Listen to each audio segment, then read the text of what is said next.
ഇന്ന് നമ്മൾ പഠിക്കാൻ പോകുന്ന ചാപ്റ്ററാണ് chemical bonding. Very important chapter. ഒരുപാട് ടൈപ്പ് തിയറികളും അതിൻ്റെ ബേസിൽ പല ടൈപ്പ് കാൽക്കുലേഷൻ വരുന്ന ഭാഗമാണ് കെമിക്കൽ ബോണ്ടിങ്. ഈ ചാപ്റ്ററിൽ ഫസ്റ്റ് നമ്മൾ പഠിക്കുന്ന വിഷയമാണ് ഒക്ടറ്റ് റൂൾ. ഒക്ടറ്റ് റൂൾ എന്ന് പറഞ്ഞാൽ വെരി സിമ്പിൾ. ഒരു ആറ്റം ഔട്ടർ മോസ്റ്റ് ഷെല്ലിൽ 8 ഇലക്ട്രോൺ എത്തിക്കഴിഞ്ഞാൽ അയാൾ സ്റ്റേബിൾ ആവും. അപ്പോൾ ഒരു ആറ്റം റിയാക്ഷനിൽ പങ്കെടുക്കുന്നത് ഒക്ടറ്റ് കംപ്ലീറ്റ് ചെയ്യാൻ വേണ്ടിയിട്ടാണ്. കാരണം റിയാക്ഷനിൽ പങ്കെടുക്കുമ്പോൾ സ്റ്റെബിലിറ്റി കിട്ടണമെങ്കിൽ ഒക്ടറ്റ് കംപ്ലീറ്റ് ചെയ്യണം എന്നതാണ് ഒക്ടറ്റ് റൂൾ. പക്ഷെ നമുക്ക് എക്സാമിനേഷൻ ലെവലിൽ ഒക്ടറ്റ് റൂൾ ഫോളോ ചെയ്യാത്ത ഒരുപാട് കോമ്പൗണ്ടുകളുണ്ട്. അതിനെക്കുറിച്ച് നമുക്ക് എക്സാം ചോദിക്കും. Limitations of octet rule. Limitations of octet rule വരുമ്പോൾ നമുക്ക് ഇത്രയും അതുമായി ബന്ധപ്പെട്ട് പഠിക്കാം. ഒന്ന്, ഇൻകംപ്ലീറ്റ് ഒക്ടറ്റ് എന്ന് പറഞ്ഞാൽ പല കോമ്പൗണ്ടിലും റിയാക്ഷൻ നടന്നു കഴിഞ്ഞാലും ഒക്ടറ്റ് കംപ്ലീറ്റ് ആയിട്ടുണ്ടാവില്ല. ഫോർ എക്സാമ്പിൾ BF3, ബോറോണിന്റെ ഔട്ടർ മോസ്റ്റ് ഷെല്ലിൽ 3 ഇലക്ട്രോൺ ആയിരുന്നു. അത് 3 ഫ്ലൂറിനോട് ബോണ്ട് ആക്കിയാൽ ഔട്ടർ മോസ്റ്റ് ഷെല്ലിൽ 6 ഇലക്ട്രോൺ ആവും. BeCl2, ബെറിലിയത്തിന് ഔട്ടർ മോസ്റ്റ് ഷെല്ലിൽ 2 ഇലക്ട്രോൺ ആണ്. 2 ബോണ്ട് ഉണ്ടാക്കിയാൽ അത് 4 ഇലക്ട്രോൺ ആവും. ഇതിന്റെ ഒന്നും ഒക്ടറ്റ് കംപ്ലീറ്റ് ആയിട്ടില്ല.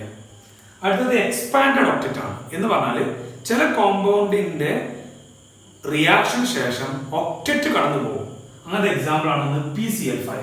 ഫോസ്ഫറസ് 5 ക്ലോറിനോട് ബോണ്ടാക്കി. 5 ക്ലോറിനോട് ബോണ്ടാക്കുമ്പോൾ ഒരു ബോണ്ടിൽ 2 ഇലക്ട്രോൺ ആണ്. അത് 10 ഇലക്ട്രോൺ ആയിട്ട് മാറും. അപ്പോൾ അത് ഒക്ടറ്റ് കവർ ചെയ്ത് പോയി, ഒക്ടറ്റിനേക്കാൾ കൂടിപ്പോയി. അതുപോലത്തെ എക്സാമ്പിൾ ആണ് SF6. അവിടെ സൾഫർ 6 ബോണ്ട് ഉണ്ടാക്കിയാണ്. അതുപോലത്തെ ഒരു കോമ്പൗണ്ട് ആണ് H2SO4. ഇതെല്ലാം എക്സ്പാൻഡഡ് ഒക്ടറ്റ് ആണ്. അടുത്താണ് odd electron compound. Odd electron compound എന്ന് പറയുമ്പോൾ അവരുടെ വാലൻസ് ഇലക്ട്രോൺ ഒരു ഓഡ് നമ്പർ ആയിരിക്കും. ഓഡ് നമ്പർ ആണെങ്കിൽ അതൊരിക്കലും ഒക്ടറ്റ് കംപ്ലീറ്റ് ചെയ്യില്ലല്ലോ. കാരണം ഒക്ടറ്റ് എന്ന് പറഞ്ഞാൽ 8 എന്ന് പറഞ്ഞാൽ അതൊരു ഈവൺ നമ്പർ ആണ്. നൈട്രജന്റെ ഔട്ടർ മോസ്റ്റ് ഷെല്ലിൽ 5 ഇലക്ട്രോൺ ആണ്. ഓക്സിജൻ ഇലക്ട്രോൺ 6 ആണ്. 5 + 6 11 ഇലക്ട്രോൺ ആണ് വരിക. 11 ഇലക്ട്രോൺ ഒരു ഓഡ് നമ്പർ ആണ്. നമുക്ക് ഇതിലോട്ട് പോവുകയാണെങ്കിൽ നൈട്രജന്റെ ഔട്ടർ മോസ്റ്റ് ഷെല്ലിൽ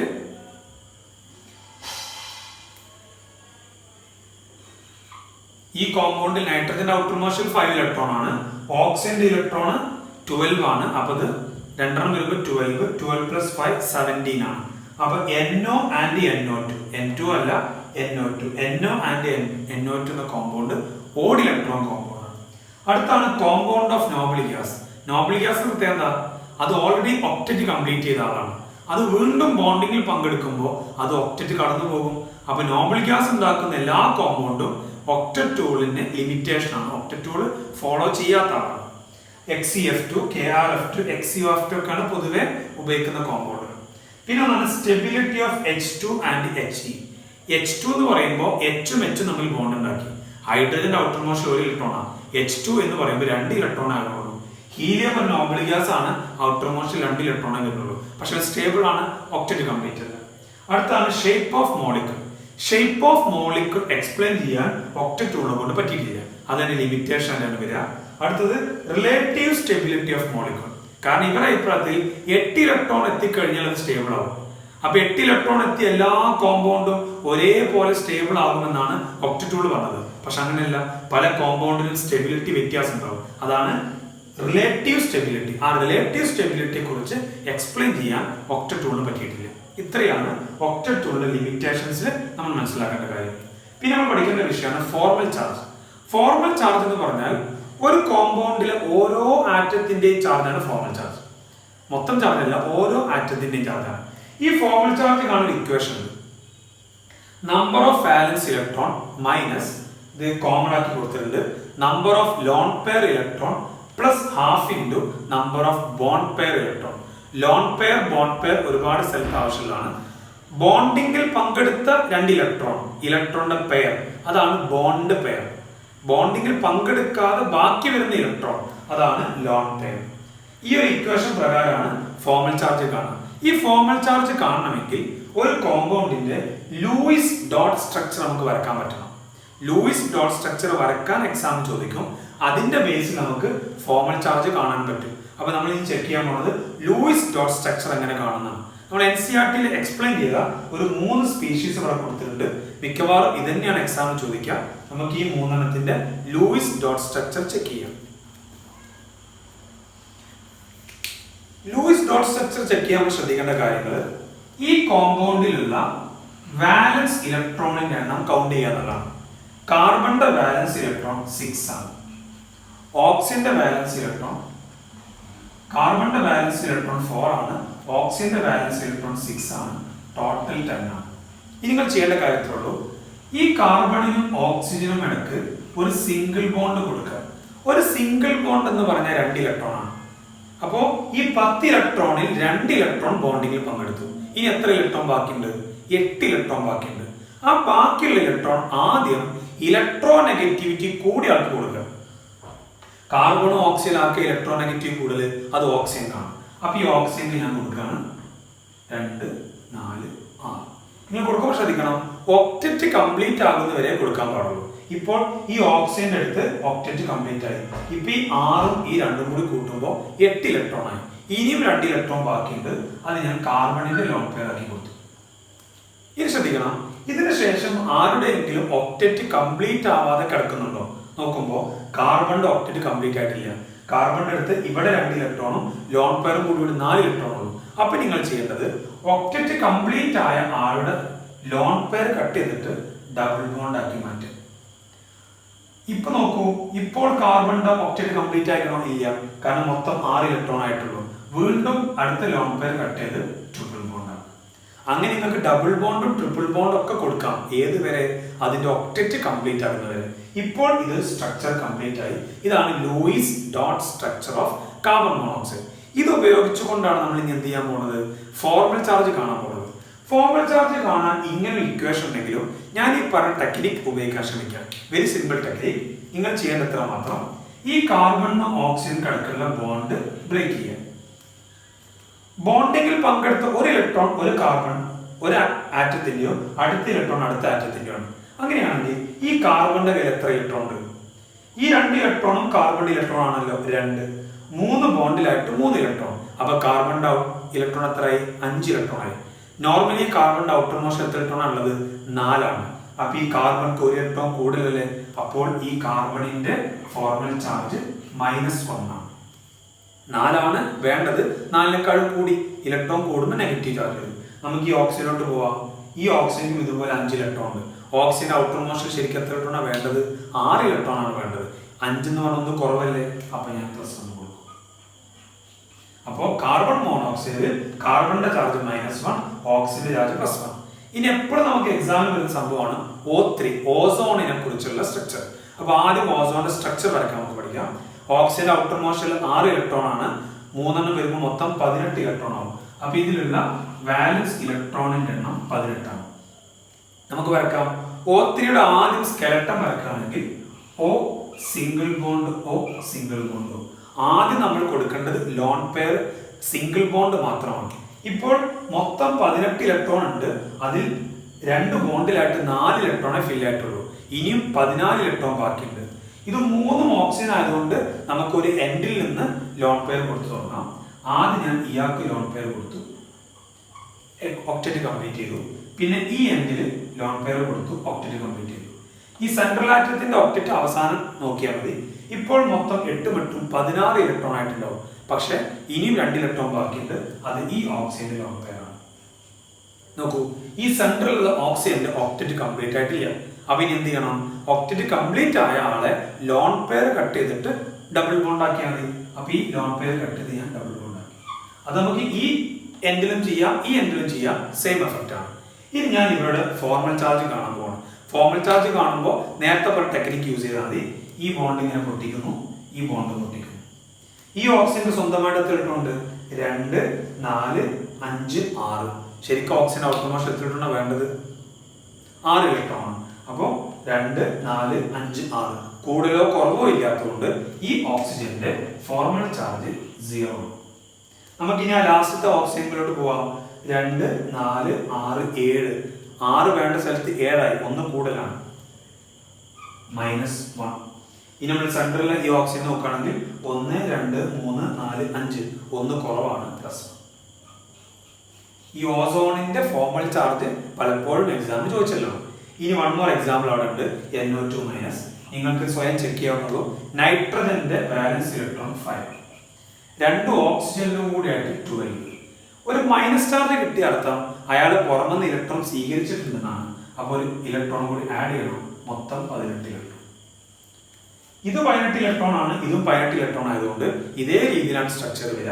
NO2 മൈനസ് N, ഒരു സൈഡിൽ ഡബിൾ ബോണ്ട് O, ഒരു സൈഡിൽ സിംഗിൾ ബോണ്ട് O.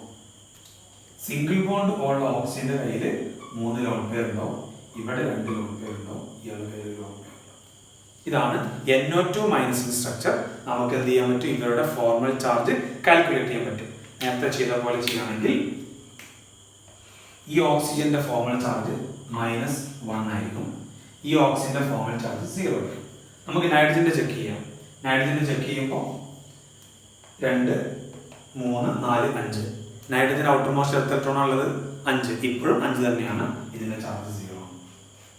ഇതാണ് ഫോർമൽ ചാർജിന്റെ കാൽക്കുലേഷൻ. അതിന് നമുക്ക് ലൂയിസ് ഡോട്ട് സ്ട്രക്ചർ വരയ്ക്കാൻ പറ്റണം. അതിന് ഏറ്റവും ഇമ്പോർട്ടൻറ്റ് ശ്രദ്ധിക്കുക, ഈ 3 കോമ്പൗണ്ട് നിങ്ങൾ എഴുതി പഠിക്കാൻ ശ്രമിക്കുക. പഠിക്കാനുള്ളതാണ് അയോണിക് ബോണ്ട്. ഒരു അയോണിക് ബോണ്ട് ഉണ്ടാകുന്നത് ഒരു മെറ്റൽ, ഒരു എലമെന്റ് ഇലക്ട്രോൺ വിട്ടുകൊടുത്തുകൊണ്ട് കാറ്റയോൺ ഉണ്ടാവും. വേറെ എലമെന്റ് ഇലക്ട്രോൺ സ്വീകരിച്ചുകൊണ്ട് ആനിയോൺ ഉണ്ടാവും. ഈ കാറ്റയോണും ആനിയോണും പരസ്പരം അട്രാക്ട് ചെയ്തിട്ട് കോമ്പൗണ്ട് ഉണ്ടാവും. ആ അട്രാക്ഷന്റെ പേരാണ് അയോണിക് ബോണ്ട്. ഒന്നും അത്ര ഇമ്പോർട്ടൻ്റ് അല്ല. ഒരു മെറ്റല് വേഗത്തിൽ ഇലക്ട്രോൺ വിട്ടുകൊടുക്കണം. ഇലക്ട്രോൺ വിട്ടുകൊടുക്കാൻ വേണ്ട എനർജിയാണ് അയോണൈസേഷൻ എൻതാൽപ്പി. ഈ അയോണൈസേഷൻ എൻതാൽപ്പി കുറവാണെങ്കിൽ മാത്രമേ അയാൾക്ക് വേഗത്തിൽ വിട്ടുകൊടുക്കാൻ പറ്റുള്ളൂ. അപ്പൊ അയോണൈസേഷൻ എൻതാൽപ്പി കുറയണം എന്നുള്ളതാണ് അയോണിക് ബോണ്ട് ഉണ്ടാവുന്ന കണ്ടീഷൻ. ഒരാൾ ഇലക്ട്രോൺ സ്വീകരിക്കുമ്പോൾ റിലീസ് ചെയ്യുന്ന എനർജിയാണ് ഇലക്ട്രോൺ ഗെയിൻ എൻതാൽപ്പി. അത് എത്രത്തോളം റിലീസ് ചെയ്യുന്നോ അത്രയും വേഗത്തിൽ ഇലക്ട്രോൺ സ്വീകരിക്കാൻ പറ്റും. അപ്പൊ ഇലക്ട്രോൺ ഗെയിൻ എൻതാൽപ്പി ഹൈ ആയിരിക്കണം. ഇവർ പരസ്പരം കൂടിച്ചേരുമ്പോൾ എനർജി വിട്ടുകൊടുക്കും. ആ എനർജിയുടെ പേരാണ് ലാറ്റിസ് എൻതാൽപ്പി. അത് കൂടുതലായിരിക്കണം. അപ്പോൾ അയണൈസേഷൻ എൻതാൽപ്പി കുറവായിരിക്കണം, ഇലക്ട്രോൺ ഗെയിൻ എൻതാൽപ്പി കൂടുതലായിരിക്കണം, ലാറ്റിസ് എൻതാൽപ്പി കൂടുതലായിരിക്കണം. ഇതിന് ഇങ്ങനെ സംഭവിക്കണമെങ്കിൽ കണ്ടീഷൻ കാറ്റയോണ് വലുതും ആനയോണ് ചെറുതുമായിരിക്കണം. കാറ്റയോണ് ചെറുതും ആനയോണ് വലുതുമായിരിക്കണം. കാരണം എന്താ? കാറ്റയോൺ വലുതാണെങ്കിൽ വേഗത്തിൽ ഇലക്ട്രോൺ കൊടുക്കാൻ പറ്റും, ആനയോൺ ചെറുതാണെങ്കിൽ വേഗത്തിൽ ഇലക്ട്രോൺ വാങ്ങാൻ പറ്റും. ഇതാണ് ഒരു അയോണിക് ബോണ്ട് ഉണ്ടാവുന്ന കണ്ടീഷൻ. ഇനി അയോണിക് ബോണ്ട് ഉണ്ടായാൽ തന്നെ ആ അയോണിക് ബോണ്ടിൽ കോവാലന്റ് നേച്ചർ വരും. എക്സാം ചോദിക്കുന്ന ക്വസ്റ്റ്യൻ ആണ്, ഒരു അയോണിക് ബോണ്ട് കോവാലന്റ് നേച്ചർ കാണിക്കാനുള്ള കണ്ടീഷൻ എന്താണ്? നിങ്ങൾ ഇത്ര പഠിച്ചാൽ മതി. ഇതാണല്ലോ ഒരു അയോണിക് ബോണ്ട് ഉണ്ടാവുന്ന കണ്ടീഷൻ. ഇത് നേരെ തിരിച്ചു പഠിക്കുക. കാറ്റയോൺ ചെറുതും ആനയോൺ വലുതുമാണെങ്കിൽ അയോണിക് ബോണ്ട് ആണെങ്കിൽ പോലും അതിന് എന്ത് സ്വഭാവം വരും? കോവാലന്റ് നേച്ചർ വരും. ഇത് ഫെജൻസ് റൂൾ എന്നാണ് അറിയപ്പെടുക. അതിന്റെ ഡീറ്റെയിൽസ് നമുക്ക് എക്സാം അത്ര ഇമ്പോർട്ടൻ്റ് അല്ല. ഒരു അയോണിക് ബോണ്ട് കോവാലന്റ് നേച്ചർ ആകാനുള്ള കണ്ടീഷൻ ചോദിക്കുമ്പോൾ ഇതാണ് നിങ്ങൾ ബേസിക്കലി പഠിച്ചുകൊണ്ട് പഠിക്കേണ്ട ടെക്നിക്ക് ഞാൻ പറഞ്ഞു കഴിഞ്ഞു. ഇനി അതുമായി ബന്ധപ്പെട്ട് പഠിക്കേണ്ട വിഷയമാണ് പൊളാരിറ്റി ഓഫ് കോവാലന്റ് ബോണ്ട്. രണ്ടാളുകൾ മ്യൂച്വൽ ഷെയറിംഗിൽ വഴി ഉണ്ടാകുന്ന ബോണ്ടാണ് കോവാലന്റ് ബോണ്ട്. എന്നാൽ ഈ കോവാലന്റ് ബോണ്ടിൽ തന്നെ അയോണിക് നേച്ചർ സംഭവിക്കാം. ഇങ്ങനെ സംഭവിക്കാനുള്ള കാരണം ബോണ്ടിങ്ങിൽ പങ്കെടുത്ത ആളുകൾക്കിടയിൽ ഇലക്ട്രോ നെഗറ്റിവിറ്റി വ്യത്യാസം ഉണ്ടാവുന്നതാണ്. Due to difference in electronegativity ആണ് കോവാലന്റ് ബോണ്ടിന് അയോണിക് നേച്ചർ പൊളാരിറ്റി ഉണ്ടാകുന്ന കാരണം. ഈ പൊളാരിറ്റി മെഷർ ചെയ്യാൻ ഉപയോഗിക്കുന്ന ടേമാണ് ഡൈപോൾ മൊമെന്റ്. ഈ ഡൈപോൾ മൊമെന്റ് ഒരു വെക്റ്റർ ക്വാണ്ടിറ്റിയാണ്. ഇതാണ് ഇതിലെ ഇമ്പോർട്ടന്റ് പോയിന്റ്. വെക്റ്റർ ക്വാണ്ടിറ്റി എന്ന് പറഞ്ഞാൽ അതിന് ഡയറക്ഷൻ ഉണ്ട്. ആ ഡയറക്ഷൻ എങ്ങോട്ടാണ്? To more electron rich side. എവിടെയാണോ ഇലക്ട്രോൺ ഡെൻസിറ്റി കൂടുതൽ അങ്ങോട്ടാണ് ഡൈപോൾ മൊമെന്റിന്റെ ഡയറക്ഷൻ. ഒരു എക്സാമ്പിൾ ഇവിടെ കൊടുക്കേണ്ടത് HF. ഹൈഡ്രജനും ഫ്ലോറിനും നോക്കുമ്പോൾ ഇലക്ട്രോ നെഗറ്റിവിറ്റി കൂടുതൽ ഫ്ലോറിൻ കാണും. അതുകൊണ്ട് തന്നെ ഈ ഹൈഡ്രജന്റെ കയ്യിലുള്ള ഇലക്ട്രോൺ ഫ്ലോറിന്റെ അടുത്തോട്ട് നീങ്ങും. അപ്പൊ എവിടെയായിരിക്കും ഇലക്ട്രോൺ ഡെൻസിറ്റി കൂടുക? ഫ്ലോറിന്റെ അടുത്തായതുകൊണ്ട് ഡൈപോൾ മൊമെന്റിന്റെ ഡയറക്ഷൻ ടുവേർഡ്സ് ഫ്ലോറിനായിരിക്കും. ഇവിടെ അങ്ങോട്ട് നീങ്ങുന്ന സമയത്ത് ഹൈഡ്രജൻക്ക് ഒരു പോസിറ്റീവ് ചാർജ് ആണല്ലോ കിട്ടുക. അപ്പൊ ഞാൻ ഇവിടെ ഇങ്ങനെ റെപ്രസെന്റ് ചെയ്യും. അപ്പൊ ഇതാണ് ഡൈപോൾ മൊമെന്റിന്റെ സിമ്പിൾ. അത് എങ്ങോട്ട് ഡയറക്ഷൻ കൊടുക്കേണ്ടത്? Towards more electron rich. ഈ ഡൈപോൾ മൊമെന്റിന്റെ യൂണിറ്റും അതിന്റെ ഇക്വേഷൻസ് ഒക്കെ ഉണ്ട്. പക്ഷെ എക്സാമിനേഷൻ പോയിന്റിൽ ഏറ്റവും ഇമ്പോർട്ടന്റ് അതിന്റെ വെക്റ്റർ ക്വാണ്ടിറ്റിയുമായി ബന്ധപ്പെട്ട പോയിന്റുകളാണ്. ഇതിന്റെ കൂടുതൽ എക്സാമ്പിളുകൾ വളരെ ഇമ്പോർട്ടന്റ് ആയിട്ട് എക്സാം ചോദിക്കാറുണ്ട്. അതിന് ഇമ്പോർട്ടന്റ് ആയ എക്സാമ്പിളുകൾ ഒന്ന് BeF2. ഈ BeF2 എന്ന കോമ്പൗണ്ടിന് ലീനിയർ സ്ട്രക്ചർ എന്ന് പറയുമ്പോൾ ബെർലിയം, ഇങ്ങോട്ട് ഫ്ലോറിൻ, ഇങ്ങോട്ട് ഫ്ലോറിൻ. ബെർലിയം ഫ്ലോറിൻ നോക്കുമ്പോൾ ഇലക്ട്രോ നെഗറ്റിവിറ്റി കൂടുതൽ ഫ്ലോറിൻ ആയതുകൊണ്ട് ഈ ബോണ്ടിന്റെ ഡൈപോൾ മൊമെന്റിന്റെ ഡയറക്ഷൻ ഇങ്ങോട്ടായിരിക്കും. ഈ ബോണ്ടിന്റെ ഡൈപോൾ മൊമെന്റ് ഡയറക്ഷൻ ഇങ്ങോട്ടായിരുന്നു. ഈക്വൽ ആൻഡ് ഓപ്പോസിറ്റ് ആയതുകൊണ്ട് ഡൈപോൾ മൊമെന്റ് ക്യാൻസൽ ചെയ്യും. ഡൈപോൾ മൊമെന്റിന്റെ സിമ്പിൾ മ്യൂ എന്നാണ്, അത് 0 ആയി മാറും. ഇതാണ് BeF2. അടുത്ത എക്സാമ്പിൾ നോക്കാം. BF3. BF3ക്ക് ട്രൈഗോണൽ പ്ലാനാർ സ്ട്രക്ചർ ആണ്. Trigonal planar. Boron, fluorine here, another fluorine, another fluorine. ബോറോണും ഫ്ലൂറിലും ഇലക്ട്രോൺ നെഗറ്റീവ് കൂടുതൽ ഫ്ലൂറിൻക്കാണ്. ഇതിന്റെ ഡയറക്ഷൻ ഇങ്ങോട്ട്, ഇതിന്റെ ഡയറക്ഷൻ ഇങ്ങോട്ട്, ഇതിന്റെ ഡയറക്ഷൻ ഇങ്ങോട്ട്. ഈ രണ്ട് ഡൈപോൾ മൊമെന്റിന്റെയും നെറ്റ് ഡയറക്ഷൻ ഇങ്ങനെയായിരിക്കും. Net result. ഇതും ഈക്വൽ ആൻഡ് ഓപ്പോസിറ്റ് ആയതുകൊണ്ട് അതും ക്യാൻസൽ ചെയ്യും. Mu equal to 0. അടുത്ത H2O. H2O എന്ന കോമ്പൗണ്ടിന് ബെൻഡ് ഷേപ്പ് ആണ്. സെൻട്രൽ ഓക്സിജൻ 2H 2 സൈഡിലോട്ട് പോയിട്ടുണ്ട്. ഈ ഓക്സിജന്റെ കയ്യിൽ ശ്രദ്ധിക്കണം, 2 ലോൺ പെയർ ഉണ്ട്. ആ ലോൺ പെയർ ഞാൻ വരക്കുന്നത് ഒന്ന് ഇങ്ങനെ, ഒന്ന് ഇങ്ങനെ. ഹൈഡ്രജനും ഓക്സിജനും കൺസിഡർ ചെയ്യുമ്പോൾ ഇലക്ട്രോൺ നെഗറ്റീവ് കൂടുതലാർക്കാണ്? ഓക്സിജൻക്കാണ്. അതുകൊണ്ട് ഇതിന്റെ ഡൈപോൾ മൊമെന്റ് ഡയറക്ഷൻ ഇങ്ങനെ, ഇതിന്റെ ഡൈപോൾ മൊമെന്റ് ഡയറക്ഷൻ ഇങ്ങനെ. ഇനി ശ്രദ്ധിക്കണം, ഇവിടെ വരുന്ന സമയത്ത് ഓക്സിജന്റെ ലോൺ പെയറുമായി ബന്ധപ്പെട്ട് നോക്കുമ്പോൾ ഈ ലോൺ പെയറിൽ ഇവിടെ ഇലക്ട്രോണിന്റെ ഡെൻസിറ്റി കുറവാണ്. ഇതിന്റെ ലോബുമായി ബന്ധപ്പെട്ട് സ്ട്രക്ചർ ഓഫ് ആറ്റത്തിൽ പഠിച്ചിട്ടുണ്ട്. ഇവിടെ ഇലക്ട്രോൺ ഡെൻസിറ്റി കൂടുതലാണ്. അതുകൊണ്ട് തന്നെ ഈ ലോൺ പെയറിന്റെ ഡൈപോൾ മൊമെന്റ് ഡയറക്ഷൻ ഇങ്ങനെയാണ്. എന്തുകൊണ്ട് അങ്ങോട്ടാവാൻ കാരണം ഇവിടെയാണ് ഇലക്ട്രോൺ റിച്ച്, ഇവിടെ കുറവാണ്. ഇതിന്റെ ഇങ്ങനെ. ഇതിന്റെ നെറ്റ് റിസൾട്ട് കംപ്ലീറ്റ് മുകളിലോട്ടായിരിക്കുമല്ലോ, അവിടെ ക്യാൻസലേഷൻ ഇല്ലല്ലോ. അതുകൊണ്ട് തന്നെ ഇതിന്റെ ഡൈപോൾ മൊമെന്റ് 0 അല്ല എന്നാണ് പഠിക്കേണ്ടത്. അതിന്റെ വാല്യൂ 1.85 D for Debye അതിന്റെ യൂണിറ്റ് ആണ്. ഇതാണ് H2O. അടുത്ത നമുക്ക് കമ്പാരിസൺ ലെവൽ പഠിക്കുന്നതാണ് NH3 ആൻഡ് NF3. ഈ രണ്ടിനും പിരമിഡൽ സ്ട്രക്ചർ ആണ്. രണ്ടിനുള്ളത് പിരമിഡൽ സ്ട്രക്ചർ ആണ്. ഞാൻ ആദ്യം NH3 വരക്കാം.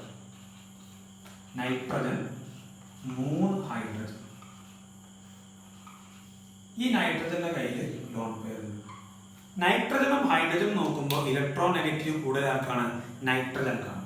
അതുകൊണ്ട് ഡൈപോൾ മൊമെന്റ് ഡയറക്ഷൻ ഇങ്ങോട്ടുണ്ടാകും. ലോൺ പെയറിനെ കുറിച്ച് ഞാൻ പറഞ്ഞു. ലോൺ പെയറിൽ ഇവിടെ ഇലക്ട്രോൺ ഡെൻസിറ്റി കുറവും ഇവിടെ കൂടുതലായതുകൊണ്ട് ഡയറക്ഷൻ ഇങ്ങനെയാണ്. ഇതെല്ലാം ഒരേ ഡയറക്ഷൻ ആയതുകൊണ്ട് അവിടെ ക്യാൻസലേഷൻ നടക്കണില്ല. നമുക്ക് NF3 നോക്കാം. NF3 സെൻട്രലിൽ N, 3 ഫ്ലോറിൻ ഇവിടെ, ലോൺ പെയർ. നൈട്രജനും ഫ്ലോറിനും കൺസിഡർ ചെയ്യുമ്പോൾ ഇലക്ട്രോൺ നെഗറ്റീവ് കൂടുതലാർക്കാണ്? ഫ്ലോറിനാണ്. ഇങ്ങനെയാണ് dipole direction. Lone pair dipole direction മുകളിലോട്ട്. ഇവര് ഓപ്പോസിറ്റ് ആയതുകൊണ്ട് അവിടെ ചില ക്യാൻസലേഷൻ നടക്കുന്നുണ്ട്. പക്ഷെ ഒരിക്കലും അതിന്റെ മ്യൂ 0 ആണ് നിങ്ങൾ പഠിക്കാൻ പാടില്ല. മ്യൂ 0 അല്ല, കാരണം ഇതിന്റെ മ്യൂ 0 അല്ല, ഇതിന്റെ മ്യൂ 0 അല്ല. പക്ഷെ NH3ക്കാണോ NF3ക്കാണോ ഡൈപോൾ മൊമെന്റ് കൂടുതൽ എന്നൊരു ക്വസ്റ്റ്യൻ വരും. അത് നമുക്കറിയാം. ഇതിൽ ഒരു ക്യാൻസലേഷൻ നടന്നിട്ടില്ല, ഇതിൽ ചില ക്യാൻസലേഷൻ നടന്നിട്ടുണ്ട്. അതുകൊണ്ട് തന്നെ NH3യുടെ ഡൈപോൾ മൊമെന്റ് കൂടുതൽ ആയിരിക്കും NF3യേക്കാൾ.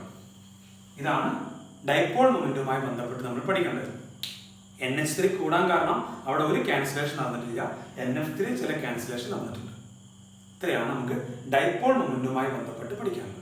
ഓക്കെ, ഇനി നമുക്ക് പഠിക്കാനുള്ളത് VSEPR തിയറി. ഇത് മോളിക്യൂൾസിന്റെ ഷേപ്പ് എക്സ്പ്ലെയിൻ ചെയ്യുന്ന തിയറിയാണ്. VSEPR തിയറിന്റെ full valence shell electron pair repulsion theory.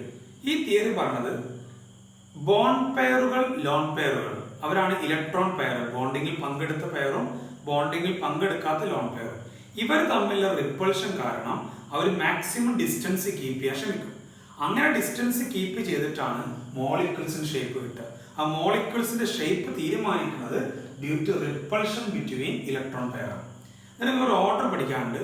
Loan പെയറും തമ്മിലാണ് റിപ്പൾഷൻ ഏറ്റവും കൂടുതൽ. പിന്നെ ലോൺ പെയറും ബോണ്ട് പെയറും ആണ്. പിന്നെ ബോണ്ട് പെയറും.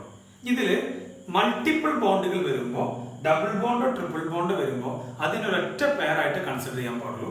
അതിനെ സിംഗിൾ സൂപ്പർ പെയർ എന്നൊക്കെ വിളിക്കും. അതൊറ്റ പെയർ ആയിട്ട് കൺസിഡർ ചെയ്യാൻ പാടുള്ളൂ. നമുക്കിനി ഏറ്റവും ഇമ്പോർട്ടന്റ് ആയിട്ടുള്ളത് ഓരോ ടൈപ്പ് ആളുകളും അതിന്റെ സ്ട്രക്ചറും എക്സാമ്പിളുമാണ്. എ എന്ന് പറഞ്ഞാൽ സെൻട്രൽ ആറ്റം എന്നാണ് ഉദ്ദേശിക്കുന്നത്. ബി എന്ന് പറയുമ്പോൾ സറൗണ്ടിങ് ആറ്റം, ഇ എന്ന് പറയുമ്പോൾ ലോൺ പെയർ. AB2 എന്ന് പറഞ്ഞാൽ സെൻട്രലിൽ ഒരാളും ചുറ്റും രണ്ടാളും. ഇതിന് റിപ്പൾഷൻ കഴിഞ്ഞ് അതിന് ലീനിയർ സ്ട്രക്ചറായി വരിക. Example BeCl2 HgCl2. ഇതിന്റെ ബോണ്ട് ആംഗിൾ 180 ഡിഗ്രിയാണ്. അതുപോലെ പഠിക്കാൻ ശ്രമിക്കുക. AB3 trigonal planar, BF3 120 degree. AB4 tetrahedral CH4NH4 plus 109.5 degree. AB5 trigonal bipyramidal PCl5. ഇത് ശ്രദ്ധിക്കണം. ഇതിൽ രണ്ട് തരത്തിലുള്ള ബോണ്ട് ആംഗിൾ ഉണ്ട്. 90 ഡിഗ്രി ഉണ്ട്, 120 ഡിഗ്രി ഉണ്ട്. അടുത്ത് AB6 ഒക്ടാഹെഡ്രൽ SF6 90 ഡിഗ്രി. ഇത് നിങ്ങൾ പഠിക്കണത്തുള്ളൂ. ഒരു എക്സാമ്പിൾ ഏത് ടൈപ്പിലാണ് വരിക, അത് ഏത് സ്ട്രക്ചർ ആണ്, അതിന്റെ ബോണ്ട് ആംഗിൾ ഏതാണ്, അത് എന്തുകൊണ്ട് അങ്ങനെ കിട്ടി എന്നത് നമ്മൾ എക്സാമിനേഷൻ പോയിന്റ് ഇമ്പോർട്ടന്റ് അല്ല. ഈ ലെവലിൽ ഇത് ബൈഹാർട്ട് ചെയ്യാൻ ശ്രമിക്കാം. ഇനിയും കൂടുതൽ എക്സാമ്പിൾസ് നോക്കാം. ഇനിയുള്ള എക്സാമ്പിൾസ് ഒക്കെയാണ് കുറച്ചുകൂടി ഇമ്പോർട്ടന്റ്. അതിൽ നമ്മുടെ ലോൺ പെയറിന്റെ പ്രസൻസ് ഉണ്ടാവും. എക്സാമ്പിൾസ് ആണ് നോക്കൂ. AB2E അതിന് ബെൻഡ് ഷേപ്പാണ്. എക്സാമ്പിൾ ആണ് SO2 and O3. അപ്പോൾ മനസ്സിലാക്കണം, AB2E എന്ന് പറയുമ്പോൾ സെൻട്രൽ ആറ്റം, ചുറ്റും രണ്ട് ആറ്റം ഉണ്ട്, ഒരു ലോൺ പെയർ ഉണ്ട്. SO2 സൾഫറിന്റെ കയ്യിൽ ലോൺ പെയർ ഉണ്ടാവും. ഓത്തിന്റെ സ്ട്രക്ചർ നേരത്തെ വരച്ചാണ്. അതിൽ സെൻട്രലുള്ള ഓക്സിജൻ എടുത്ത് ഒരു ലോൺ പെയർ ഉണ്ടാവും. അതാണ് AB2E. അടുത്ത AB2E2 central atom, surrounding atom രണ്ടെണ്ണം, രണ്ട് ലോൺ പെയർ, അതിനും ബെൻഡ് ഷേപ്പാണ് H2O. നിങ്ങൾ ഈ ടൈപ്പ് പഠിക്കുമ്പോൾ ഓക്സിജന്റെ ഔട്ടർ മോഷനിൽ 6 ഇലക്ട്രോൺ ആണ്. അത് രണ്ടെണ്ണം ബോണ്ടിങ്ങിൽ പങ്കെടുത്തു, ബാക്കി 4 ഉണ്ടാവും എന്ന് പറഞ്ഞാൽ 2 ലോൺ പെയർ ഉണ്ടാവും. AB3E അതിന് പിരമിഡൽ ഷേപ്പാണ്. Example NH3. നൈട്രജൻ ഔട്ടർ മോഷനിൽ 5 ഇലക്ട്രോൺ ആണ്. അതിൽ 3 ബോണ്ടിങ്ങിൽ പങ്കെടുത്തു, ബാക്കി 2 ഉണ്ടാവും. അപ്പൊ അത് ഏത് ടൈപ്പ് ആണ് എന്ന് നമുക്ക് ചിന്തിക്കാവുന്നുള്ളൂ. അടുത്ത AB3E2 അതിന്റെ പേരാണ് T ഷേപ്പ് ClF3. അപ്പൊ നിങ്ങൾക്ക് ഒരു ക്വസ്റ്റ്യൻ തരുവാണ്, ClF3 ഏത് ടൈപ്പ് ആണെന്ന് നോക്കുമ്പോൾ ക്ലോറിന്റെ ഔട്ടർ മോഷനിൽ 7 ഇലക്ട്രോൺ ഉണ്ട്, 7 ഇലക്ട്രോൺ. അതിൽ 3 ബോണ്ടിങ്ങിൽ പങ്കെടുത്താൽ ബാക്കി 4 ഉണ്ടാവും. ആ 4 എന്ന് പറഞ്ഞാൽ 2 ലോൺ പെയർ ആണ്. അപ്പൊ അത് AB3E2 ആണ്, T ഷേപ്പ് ആയി. അടുത്ത AB4E സീസോ ഷേപ്പ് ആണ്. സീസോ ഷേപ്പ് നിങ്ങൾ കേട്ടിട്ടുണ്ടാവും. T ഷേപ്പ് നേരത്തെ പറഞ്ഞു. സീസോ ഷേപ്പ് ഇങ്ങനെയാണ്. സൾഫർ, ഫ്ലോറിൻ, ഫ്ലോറിൻ, 2 ഫ്ലോറിൻ, പിന്നെ അതിൽ ഒരു ലോൺ പെയർ ഉണ്ടാവും, അതേ ഷേപ്പ്. ഇതാണ് seesaw shape. AB5E square pyramid ആണ്. ഒരു സ്ക്വയർ ഉണ്ടാവും, ഒരു പിരമിഡ് ഉണ്ടാവും, BRF5. AB4E2 അത് സ്ക്വയർ പ്ലാനാർ ആണ്, സ്ക്വയർ മാത്രമേ ഉണ്ടാവുള്ളൂ, XCF4. ഇവിടെ 2 ലോൺ പെയർ. അപ്പൊ നിങ്ങൾ ഈ എക്സാമ്പിൾസ് ബൈഹാർട്ട് ചെയ്യൽ തന്നെയാണ് ഇതിൽ ശ്രദ്ധിക്കേണ്ട കാര്യം. പക്ഷെ നിങ്ങൾക്ക് ഒരു കോമ്പൗണ്ട് തന്നാൽ അത് ഏത് ടൈപ്പാന്ന് ചിന്തിക്കാൻ പറ്റും. XCF4 ഏത് ടൈപ്പാന്ന് ചോദിക്കുമ്പോൾ ക്സിനോന്റെ ഔട്ടർ മോഷനിൽ 8 ഇലക്ട്രോൺ ആണ്. അത് 4 ബോണ്ട് ഉണ്ടാക്കി കഴിഞ്ഞാൽ ബാക്കി 4 ഇലക്ട്രോൺ ഉണ്ടാവും. അത് 2 ലോൺ പെയർ ആണ്. അപ്പൊ AB4E2I എന്ന രീതിയിൽ ചിന്തിക്കാം. ഇവിടെ ഞാൻ അതിന്റെ ബോണ്ട് ആംഗിൾ പറയാത്തത് അത് ഓരോ കോമ്പൗണ്ടിനും ഓരോ പോലെയാണ്. നമുക്ക് പഠിക്കാനുള്ളത് H2O ബോണ്ട് ആംഗിൾ 104.5 ഡിഗ്രിയാണ്. NH3 ബോണ്ട് ആംഗിൾ 107 ഡിഗ്രിയാണ്. ഇത് രണ്ടും വളരെ ഇമ്പോർട്ടന്റ് ആണ്. നമ്മുടെ ടെക്സ്റ്റിൽ SO2 എന്ന കോമ്പൗണ്ടിന്റെ ബോണ്ട് ആംഗിൾ കൊടുത്തിട്ടുണ്ട്, അത് 119.5 ഡിഗ്രിയാണ്. ഇത്രയാണ് നമുക്ക് പഠിക്കാനുള്ള അബൌട്ട് VSEPR തിയറി.